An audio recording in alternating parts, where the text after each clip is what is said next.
Ах, глицерин. Почти сигурно го има в поне един от продуктите за коса, които стоят на рафта в банята. Но дали този толкова хвален хидратант е наистина приятел или може би е таен враг? Точно това ще разберем днес.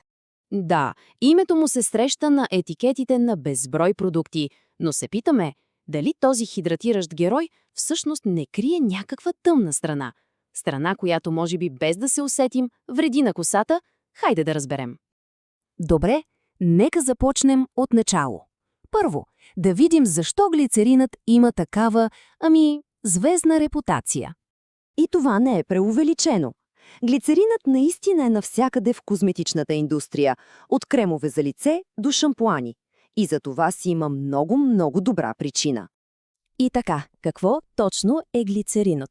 Най-просто казано, той е хумектант. Може да си го представим като мощен магнит за влага. Това е една безцветна, гъста течност, която се извлича от растителни масла и чиято суперсила е да привлича водните молекули като магнит. И как точно се проявява тази суперсила на практика?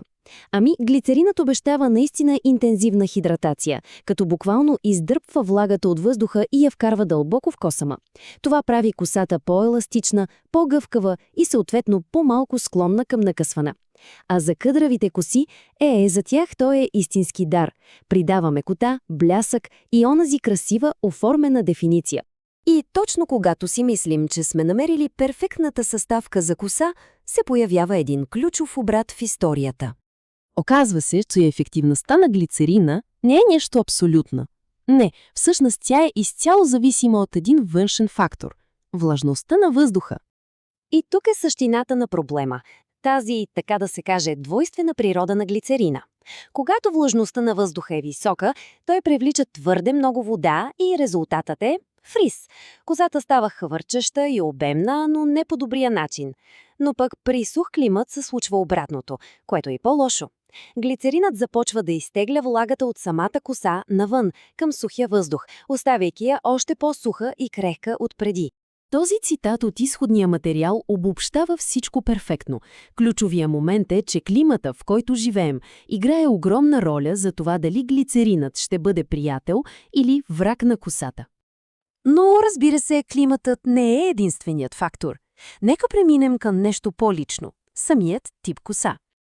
И тук говорим за пориозност. Звучи сложно, но всъщност е просто термин, който описва колко лесно косата поема и задържа влага. И ето как това се свързва с глицерина. Ако косата е с ниска пориозност, т.е. кутикулите са плътно затворени и трудно абсорбира влага, глицеринът е чудесен, защото помага тази така нужна влага да проникне в косама. Но ако косата е с висока пориозност, която бързо поема, но и също толкова бързо губи влага, глицеринът може да влоши нещата, водейки или до фриз, или до изсушаване, в зависимост от климат.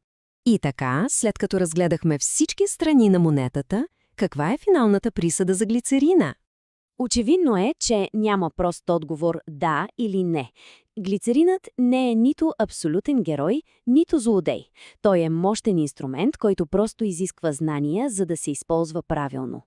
Интересното е, че тази информация вече не е някаква тайна, известна само на експертите. Все повече и повече хора започват да обръщат внимание на състава на продуктите.